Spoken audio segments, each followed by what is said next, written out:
आज Doubtnut app download करें। Doubtnut पर अपने सभी गणित, रसायन विज्ञान, भौतिक विज्ञान और जीव विज्ञान के डाउट्स का करो सफाया।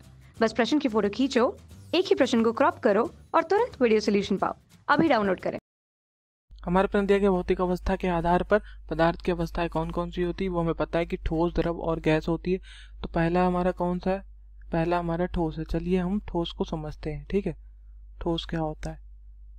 ठीक, ये हमारा ठोस का अगर हम चित्र बनाएं तो कुछ इस तरह से होता है। ठीक है बच्चों, ये देखो। ठीक, ये ठोस के जो थोड़ा बड़ा बनाता हूँ, तो बच्चों ये हमारा ठोस है। तो ठोस में आपको एक चीज दिख रहा होगा कि इनके बीच में आकर्षण बहुत है। ठीक है, और एक आकार है, एक निश्चित आकार है। ठीक है, तो ठोस में क्या होता है? ठोस में एक निश्चित आकार होता है। ठीक है, क्या बोलेंगे? एक निश्चित आकार है। तो पहली चीज हमें ठोस का ये चीजें ध्यान में रखनी चाहिए कि एक निश्चित आकार होता है और एक निश्चित आयतन होता है। ठीक है, आयतन होता है, जैसे इसका आयतन, एक निश्चित आयतन दिख रहा है। तो वैसे पदार्थ को हम क्या बोल देते हैं कि ये हमारा ठोस है, जिसका निश्चित आयतन हो और निश्चित आकार हो। दो चीजें ध्यान में रखनी है। ठीक, पहला निश्चित आकार, दूसरा निश्चित आयतन। ठीक है, क्योंकि उनके पदार्थ के अणुओं के बीच जो आकर्षण होता है, आकर्षण आणविक बल, ठीक है, आकर्षण के आणविक बल जो होते हैं उनके पृथक्करण के बलों से ज्यादा मजबूत होते हैं, इसलिए पदार्थ के अणु सघन रूप से संकुचित रहते हैं। ठीक, जैसे टेबल हो गई, किताब हो गया, पत्थर के टुकड़े हो गए। ठीक, तो इनके बीच जो अंतराणविक बल लगता है, ठीक है, जो इनके बीच में आकर्षण बल लगता है वो बहुत ही ज्यादा होता है। आकर्षण बल ज्यादा होता है। ठीक है, चलिए अब हम गैस की बात कर लेते हैं। ठीक है, पहले द्रव की बात कर लेते हैं। अगर द्रव की बात करें तो द्रव में क्या होगा? द्रव में थोड़ा सा फर्क होता है, मतलब एक निश्चित आयतन होता है लेकिन आकार क्या होता है? आकार अनिश्चित है। ठीक, जैसे पानी। पानी क्या है? अगर आप पानी को जिस गिलास में रखेंगे तो वो गिलास का आकार ले लेगा, भगोने में रखेंगे तो भगोने का आकार ले लेगा। ठीक, जिस पात्र में रखेंगे उसका आकार ले लेगा। जैसे यहाँ देखो, थोड़ा लिक्विड के अणु दूर दूर हो गए।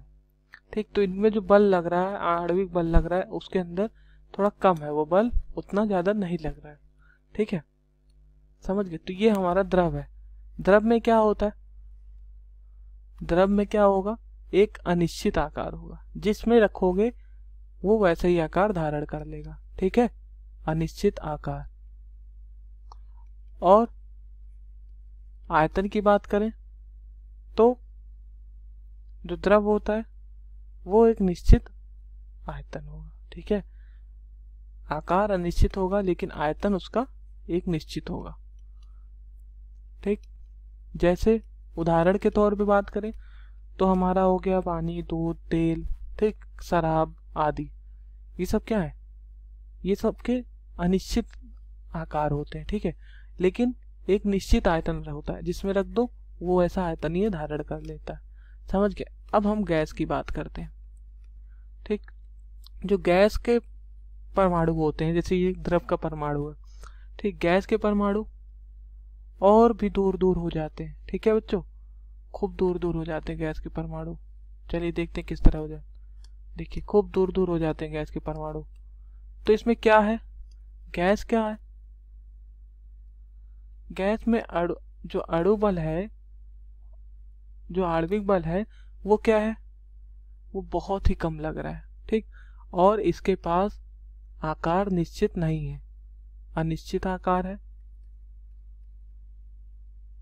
अनिश्चित आकार है। ठीक बच्चों, और एक अनिश्चित आयतन है। ठीक, क्योंकि इसके आयतन हम बदल सकते हैं, जैसे गुब्बारा।